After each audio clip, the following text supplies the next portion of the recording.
September 29, 1848 அன்று நடந்த பாக்கோஸ்ட் போர் ஹங்கேரிய ஆயுத புரட்சியின் தொடக்கமாக அமைந்தது. 1848ஆம் ஆண்டு ஐரோப்பா முழுவதிலும், குறிப்பாக பாரிஸ் மற்றும் வியன்னாவில் முடியாட்சிக்கு எதிராகவும் தேசிய உரிமைகளுக்காகவும் தேசிய எழுச்சிகள் வெடித்தன. இந்த புரட்சிகளின் அலை ஆஸ்திரிய பேரரசு முழுவதிலும் பரவியது.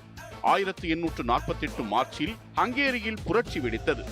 லாஜோஸ், கொசூத் போன்ற தலைவர்களின் வழிகாட்டுதலின் கீழ் ஹங்கேரிய நாடாளுமன்றம் ஏப்ரல் சட்டங்கள் எனப்படும் தொகுப்பு சீர்திருத்தங்களை நிறைவேற்றியது.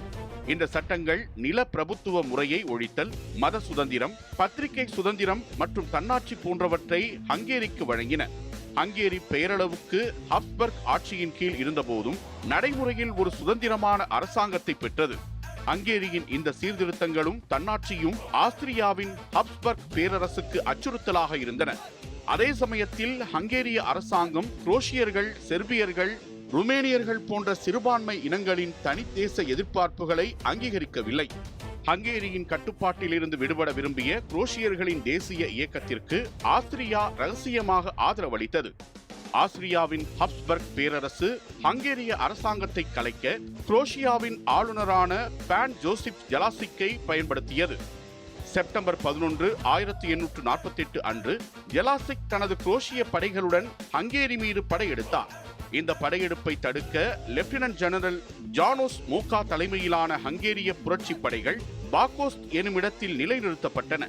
எண்ணிக்கை மற்றும் அனுபவத்தில் குறைவாக இருந்த போதிலும் ஹங்கேரிய படைகள் தங்கள் நிலையை திறமையாக பாதுகாத்து குரோஷிய படைகளின் தாக்குதலை முறியடித்தன.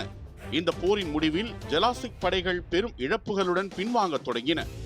ஜெலாசிக் மோகாவிடம் 3 நாள் போர் நிறுத்தம் கோரினார். இந்த போர் நிறுத்தம் ஹங்கேரிய படைகளுக்கு வெற்றியாகவும் புரட்சியாளர்களுக்கு மன உறுதியளிப்பதாகவும் அமைந்தது. ஹங்கேரியின் இந்த போராட்டமும் வெற்றியும் ஆஸ்திரிய பேரரசுக்கு எதிரான புரட்சியை தொடர ஐரோப்பாவின் மற்ற நாடுகளின் தேசியவாதிகளுக்கு உத்வேகம் அளித்தது.